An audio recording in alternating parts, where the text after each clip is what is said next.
जय मसीह की। आज के लिए प्रभु का वचन नीति वचन 3 उसके 33 अध्याय, जिसमें लिखा है, दुष्ट के घर पर यहोवा का श्राप और धर्मी के घर पर परमेश्वर की आशीष होती है। इस वचन में एक महत्वपूर्ण संदेश छुपा हुआ है जो उस समय के समाज के लिए एक अर्थ रखता है।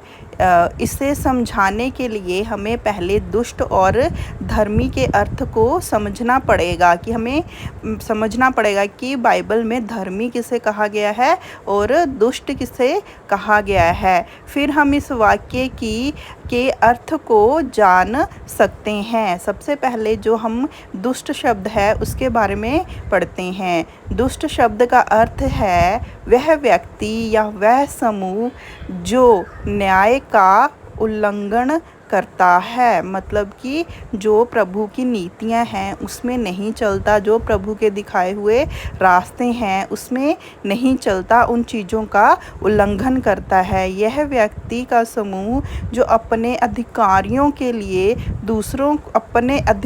के लिए दूसरों को नुकसान पहुंचाता है और समाज में दुर्बलता और असुरक्षा का कारण बनता है। जो अपने लिए दूसरों को नुकसान पहुंचाता है, अपनी चीज़ों के लिए, अपने आप के लिए दूसरों को नुकसान पहुंचाता है, दूसरों की सेल्फ रिस्पेक्ट को ठुकराता है या दूसरों पर आरोप लगाता है, उनके बारे में कहा गया है। उन लोगों को बाइबल में क्या कहा गया है? दुष्ट कहा गया है।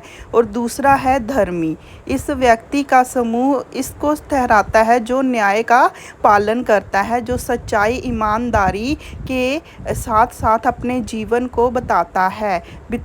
मतलब कि हम सच्चाई और ईमानदारी के साथ अपने जीवन को बिताते हैं और प्रभु की बताई हुई नीतियों पर चलते हैं। धर्मी वह होता है जो अपने साथी मनुष्य के साथ साथ समझौता और प्रेम रखता है। मतलब कि हमारे साथ जो भी व्यक्ति है, जैसे हमारे परिवार, हमारा प्रियजन है, हमारे अपने, हम उनके साथ क्या करते हैं? न्याय करते हैं, समझौता करते हैं और प्रेम के साथ रहते हैं, ना कि हम उनके ऊपर अलग अलग तरह के आरोप लगाते हैं या उनको गलत ठहराते हैं। वो चीज़ नहीं करते। जो ये चीज़ नहीं करते वो धर्मी होते हैं, जो कि ईमानदारी के रास्ते पर चलते हैं। इस वाक्य में दिखाया गया है कि यहोवा जो हमें अनंत ज्ञान और शक्ति के स्रोत के रूप में माना जाता है, उसकी श्राप और आशीर्वाद को व्यक्ति और समूह पर बनाए रखता है।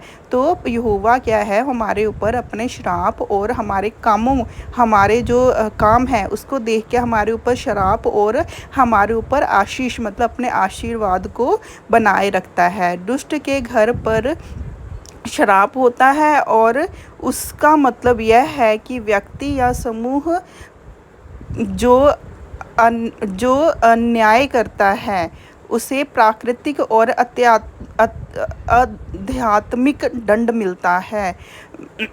इन सब का उसको क्या करना पड़ता है? सामना करना पड़ता है दंड का। जो क्या होता है? दुष्ट व्यक्ति होता है, उसे दंड का सामना करना पड़ता है। उसके खिलाफ यहोवा का श्राप होता है और वह उन्हें समाज से अलग कर देता है। वहीं जो धर्मी व्यक्ति होता है उसके ऊपर यहोवा का आशीर्वाद बना रहता है, जिसका अर्थ है कि वह व्यक्ति या समूह जो न्याय का पालन करता है उन्हें यहोवा की कृपा और आशीर्वाद प्राप्त होता है। धर्मियों के साथ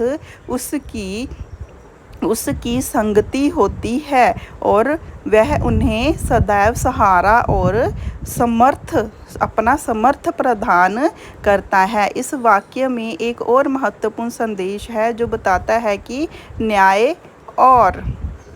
इस वाक्य में एक और महत्वपूर्ण संदेश है जो हमें यह बताता है कि न्याय और धर्म के पालन से हम उस उच्च सत्य और न्याय के प्रभु मतलब परमेश्वर के आशीर्वाद को प्राप्त कर सकते हैं। तो आज हम ये सीखते हैं कि हमें धर्मी रहना चाहिए और प्रभु का आशीर्वाद हम पर हमेशा बना रहेगा। प्रभु की आशीष हम पर हमेशा बनी रहेगी। हमें ईमानदारी का रास्ता, सच्चाई का रास्ता और अपने प्रियजनों के साथ प्रेम का रास्ता चुनना चाहिए, ना कि हमें किसी और के साथ दुष्टता से रहना चाहिए। तो ये प्रभु ने आज हमें सिखाया है। तो आज के वचन के लिए हम प्रभु से प्रेयर करते हैं। प्रभु, आज का वचन हम आपके हाथों में सौंपते हैं। आपको स्वर्ग में कबूल हो प्रभु। हमारे वचन में जो भी गलती हुई हो, हम आपसे उसकी माफ़ी चाहते हैं प्रभु। हम अपने आप को, इसको सुनने वालों को, सबको प्रभु आपके पवित्र हाथों में सौंपते हैं प्रभु जी। हम हमारी ज़िंदगी को आपके हाथों में सौंपते हुए प्रभु यीशु मसीह के नाम से मांगते हैं, आमीन। प्रभु यीशु मसीह की आशीष सारी दुनिया पर बरसती रहे, आमीन। प्रभु की स्तुति हो। जय मसीह की।